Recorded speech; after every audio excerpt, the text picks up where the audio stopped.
आपका बहुत बहुत स्वागत है नई दिशा विजन में दोस्तों। इस समय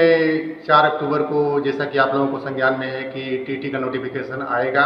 तो ऐसी स्थिति में एनआईओएस डीएलएड को लेकर के संशय बरकरार है। यहाँ पर आप लोगों ने मीडिया में पहले खबर देखी थी, दैनिक हिंदुस्तान के माध्यम से आई थी, पीएनपी कार्यालय की खबर थी जिसको कि चैनल के द्वारा दिखाया गया था। उसमें यह बात निकल करके आई थी कि एनआईओएस डीएलएड को लिया जाएगा और इसके बाद कुछ एक जगह पर जो है आप लोगों ने कल से देखा होगा कि तमाम खबरें आ रही हैं कि एनआईओएस डीएलएड को नहीं लिया जाएगा, लेकिन साथ साथ जो है अभी जो नोटिफिकेशन है वो नहीं आया है। तो ऐसी स्थिति में ये बात कहना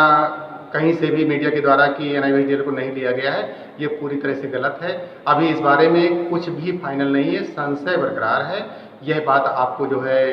पूरी तरह से बताई जा रही है, स्पष्ट रूप से समझ लीजिए, क्योंकि किसी प्रकार की फेक बातों को या अभ्यर्थियों को परेशान करने वाली न्यूज़ नहीं देनी चाहिए। दूसरी बात है कि चैनल अपनी जिम्मेदारी समझता है। एनआईओएस डीएलएड अभ्यर्थी जो है इसमें काफ़ी परेशान हैं और काफ़ी ज़्यादा प्रश्न पूछ रहे हैं कि सर क्या नहीं लिया जाएगा। दोस्तों, हमने अजीत तिवारी से भी बात की है। खराब नेटवर्क के कारण उनका जो है रिकॉर्डिंग भी जो है मैं आप लोगों को सुनाऊंगा, इसी वीडियो में है। लेकिन आप लोगों को इसमें क्या करना है, पहली बात तो मैंने बताया था कि आप लोग अपनी तैयारी को कंटिन्यू रखिए। दूसरी बात है कि आप इसमें पर जो है क्या करने जा रहे हैं, तो इसमें दोस्तों यहाँ पर तमाम विकल्प आपके पास खुले हुए हैं। पहली बात तो 18/181 केस है जो कि अर्जेंट नहीं माना गया, इसलिए सुनवाई नहीं हो पाई। 18/181 का मामला किसी भी समय ओपन हो सकता है और जिस समय नोटिफिकेशन में एनआईओएस डीएलएड को नहीं लिया जाएगा उस समय जो है एनआईओएस डीएलएड के अभ्यर्थी निश्चित रूप से 18/181 की अर्जेंसी सुनवाई करेंगे, जो यूपी टेट पर किया गया केस है, जिसके बारे में जो है इलाहाबाद हाई कोर्ट के जो है 18/181/2019 केस की बात हो रही है। उस केस में पर्याप्त संभावनाएं हैं कि यूपी टेट भी लिया जाएगा और जब इस केस का जजमेंट आएगा तो ऐसी स्थिति में तय मानिए कि जो अभ्यर्थी जो पहले भी परीक्षा दे चुके हैं निश्चित रूप से कोर्ट से उनको राहत मिल सकती है। दूसरी बात है लखनऊ खंडपीठ की जो केस है जो कि अभी मान्यता को लेकर किया गया है अजीत तिवारी की तरफ से, जिसके मुख्य पिटिशनर अजीत तिवारी हैं, कर्ता धर्ता अजीत तिवारी हैं, उनकी तरफ से भी खबर आ रही है। उनकी रिकॉर्डिंग आप सुनिए। उन्होंने कंटेम्प्ट ऑफ कोर्ट कर दिया है, यानी जैसा कि पिछले वीडियो में उनसे बातचीत हुई थी तो आप लोगों को जानकारी हुई थी कि जो उन्होंने अपना स्टेटमेंट दिया था कि हम जो है इंतज़ार कर रहे हैं और 6 हफ्ते के समय में कुछ ही दिन शेष बचे हैं, उसके बाद हम अगर कोई मतलब जो है समुचित जवाब नहीं आता है तो ऐसी स्थिति में हम कंटेम्प्ट ऑफ कोर्ट करेंगे। न्यायालय की अवमानना मानी जा सकती है। इस बात को न्यायालय जो है संज्ञान में लेगा और निश्चित रूप से सरकार से अपने प्रॉपर तरीके से पूछेगा कि इस बारे में क्या हुआ है। तो ये फाइल हो चुका है, जैसा कि उन्होंने जो है अपनी द्वारा इस वीडियो में जानकारी दी है, तो आप लोग उस वीडियो को देख सकते हैं। वर्तमान समय में अगर यहाँ पर कुछ सहयोग की बात की जाएगी तो नई दिशा विजन को कोई सहयोग नहीं चाहिए, लेकिन अगर कहीं पर आपको जो है इसका माध्यम मिलता है, कोई आपसे कहता है कि हम इस केस को जो है फाइल करने जा रहे हैं। दोस्तों, यहाँ पर एक बात और निकल करके आई है। अगर मान लीजिए कि सरकार नहीं मानती, जैसा कि उत्तर प्रदेश का मामला थोड़ा सा टेढ़ा है, यहाँ पर तमाम जो है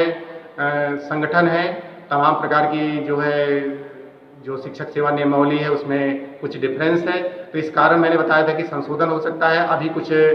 बात निकल करके नहीं आई है, इसलिए ये बात कहना बहुत जल्दबाजी होगी कि अभी एनआईओएस डीएलएड को नहीं लिया गया, क्योंकि 4 तारीख के नोटिफिकेशन पर सारी बात निर्भर करेगी और इस बात की अभी कोई भी कयास नहीं लगाया जा सकता कि नहीं लिया जाएगा, या इस बात का कयास नहीं लगाया जा सकता कि एनआईओएस डीएलएड को लिया जाएगा। तो इसलिए यहाँ पर संशय की स्थिति अभी तक बरकरार है और अभ्यर्थी लगातार इस बात को लेकर के परेशान है कि एनआईओएस डीएलएड अभ्यर्थी को जो है लिया जाएगा अथवा नहीं लिया जाएगा। दोस्तों, आपको अपना काम करना है। यहाँ पर न्यायपालिका में 3 केस जो हैं और चौथा भी फाइल होने की संभावना हो सकती है, जैसा कि अजीत तिवारी जी ने अपनी रिकॉर्डिंग बताया है। अभी आप लोग उनकी रिकॉर्डिंग सुनेंगे। चौथा केस भी फाइल हो सकता है। सारी बात जो है आपके संज्ञान में एक एक करके आने वाली है और 4 तारीख का जो नोटिफिकेशन है उसका वेट कर लीजिए। 4 तारीख के नोटिफिकेशन के बाद आप लोगों को इस बात की पूरी जानकारी स्वतः ही प्राप्त हो जाएगी कि इस मामले में क्या हो सकता है। लेकिन अभी नोटिफिकेशन का पूरी तरह से इंतजार हो रहा है। हो सकता है कि ये संभावना हो कि शामिल किया गया हो, लेकिन अभी जो है जब तक कि नोटिफिकेशन नहीं आता है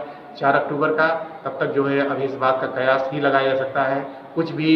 कहना जो है बहुत ही मुश्किल है कि इस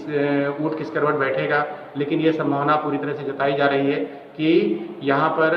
जो भी मामले या जो ही वाद विचाराधीन है उनको दृष्टिगत रखते हुए सरकार की तरफ से कोई ना कोई निर्णय अवश्य आएगा और न्यायपालिका के जो भी न्यायिक लक्ष्य हैं उनका ध्यान रखते हुए सरकार इनको शामिल करेगी। लेकिन फिलहाल जो है अभी जो है जैसा कि अजय तिवारी जी ने अपने उसमें स्वीकार किया है रिकॉर्डिंग में कि ऐसी भी स्थिति बन सकती है कि सरकार जो है ना शामिल करे, तो ऐसी स्थिति में जो है कंटेम्प्ट ऑफ कोर्ट लगा दिया गया है पहले से ही, क्योंकि 6 हफ्ते का समय जब न्यायालय ने दिया था तो सरकार को उसी के बीच में अपना जवाब दाखिल करना था। वो समय पूरी तरह से बीत गया। इस कारण जो है अगला समय जो है अभी नहीं, मतलब जो है नहीं दिया जा सकता है, क्योंकि अभ्यर्थी जो है बराबर उसमें यूपी टेट के नोटिफिकेशन का इंतजार कर रहे हैं और यूपी टेट के नोटिफिकेशन के समय जो है इस बात को स्पष्ट हो जाना चाहिए था। अभी नोटिफिकेशन जबकि नहीं आया है, तो ऐसी स्थिति में कुछ बातें जो है पूरी तरह से पेंडिंग हैं और कोई ठोस निर्णय नहीं, किसी ठोस निर्णय पर नहीं पहुंचा सकता है। लेकिन इस बात का पूरी संभावना है, अभी भी पॉजिटिव रहने की बात है कि पूरी तरह से संभावना है कि सरकार जो है न्यायपालिका के जो भी निर्णय हैं उन पर विचार करेगी और पटना हाई कोर्ट या अन्य हाई कोर्ट ने जो जजमेंट दिए हैं उसका भी सम्मान करेगी, क्योंकि सारी बातें संज्ञान में हैं और सारी बातें जो है ग्रीवियंस के माध्यम से और अन्य माध्यमों से आई हुई है। तो जो अभ्यर्थी है वो लगातार इस बात को जो है लेकर के ऊहापोह की स्थिति में है, संशय की स्थिति में है, लेकिन ये संशय 4 तारीख को पूरी तरह से दूर हो जाएगा। और नोटिफिकेशन को लेकर के पूरी तरह से जो है फेक न्यूज़ भी आ रही है दोस्तों, तो यहाँ पर किसी फेक न्यूज़ की तरफ आपको नहीं जाना है, क्योंकि नोटिफिकेशन नहीं है तो किसको कैसे पता लगा कि नहीं लिया जाएगा अथवा लिया जाएगा। दोनों बातें जो है अभी कहना गलत है। पॉजिटिव नेगेटिव किसी भी न्यूज़ पर अभी विचार करने लायक नहीं है, तो 4 तारीख का भी इंतजार करना है। साथ ही साथ इस बात की भी जानने की अपेक्षा होगी कि अजय तिवारी जो कि मुख्य पिटिशनर है 16/132 के, इस केस के बारे में उन्होंने कंटेम्प्ट ऑफ कोर्ट दायर किया है, लेकिन आगे की क्या रणनीति उनकी होगी तो आप लोग इस बारे में जानना चाहते होंगे कि 16/132 की आगे रणनीति, क्योंकि ये जो केस है इस पर जो है सरकार को जवाब देना था, उसके बारे में क्या हुआ। तो इस समय काफ़ी जो है ऊहापोह की स्थिति जो है सामने आपकी रखी हुई है और आपको केवल एक काम करना है कि अपना जो 4 तारीख का नोटिफिकेशन है उसका भी वेट करना है और साथ ही साथ जो है इस बारे में जो भी संगठन लगे हुए हैं उनका यथासंभव सहयोग करना है, जो भी हो सकता है, जो भी आपको लग रहा है कि सही काम कर रहा है उसका आपको सहयोग करना है, क्योंकि न्यायपालिका में अगर लड़ाई है तो ऐसी स्थिति में केस जो है किया जाएगा या केस किया जा रहा है उसमें भी कुछ खर्च लगेगा। तो फिलहाल एक न्यूनतम सहयोग से ही काम बन जाएगा। 1.5 लाख संख्या आप लोगों की है, जो भी आप इसके लिए जो उचित प्लेटफार्म चुने, इस बारे में कोई भी नई दिशा विजन का वो अनुशंसा नहीं है कि आप किसको दीजिए किसको नहीं दीजिए, ये आपका अपना स्वविवेक है और अपना निर्णय है। आप विभिन्न व्हाट्सएप ग्रुपों से और टेलीग्राम ग्रुपों से जुड़े हुए हैं, लेकिन इस बीच में हमारे पास जो रिकॉर्डिंग है अजय तिवारी की तरफ से, अजय तिवारी जी जो है आपको स्वयं बताएंगे कि आगे की उनकी क्या योजना है और साथ ही उन्होंने रिकॉर्डिंग भी भेजी है, जिस रिकॉर्डिंग से आप लोगों को पता लगेगा कि कंटेम्प्ट ऑफ कोर्ट हो गया है। आइए सुनते हैं अजय तिवारी की रिकॉर्डिंग। सर, कंटेम्प्ट आज फाइल हो गया है और 1-2 दिन के अंतर्गत उसकी सुनवाई हो जाएगी और अगर इस बीच चूंकि 4 तारीख को यूपी टेट का विज्ञापन आना है और अगर इस बीच सरकार किसी भी तरीके से हमें इंटीमेट नहीं करती है कि हम लोग यूपी टेट या आने वाली शिक्षक भर्ती के लिए वैलिड हैं, तो सर फिर मजबूरी में हम लोगों को जो यूपी टेट का विज्ञापन है उस पर स्टे के लिए एक अलग से नया केस करना होगा और ये सर हमारी मजबूरी होगी, क्योंकि देखिए हमारे साथ सर अन्याय हो रहा है, क्योंकि एनसीटी का लेटर और सारी चीजें होने के बावजूद भी हम लोगों को बाहर निकाला जा रहा है। तो सर मजबूरी में हम करेंगे, हम करना नहीं चाहते, तो स्टे लेने का पूरा प्रयास किया जाएगा यूपी टेट पे। अगर हमें इस बीच विज्ञापन आने से पहले अगर हमें ये इंटीमेट नहीं करते हैं कि आप लोग भी यूपी टेट और शिक्षक भर्ती के लिए वैलिड हो। धन्यवाद।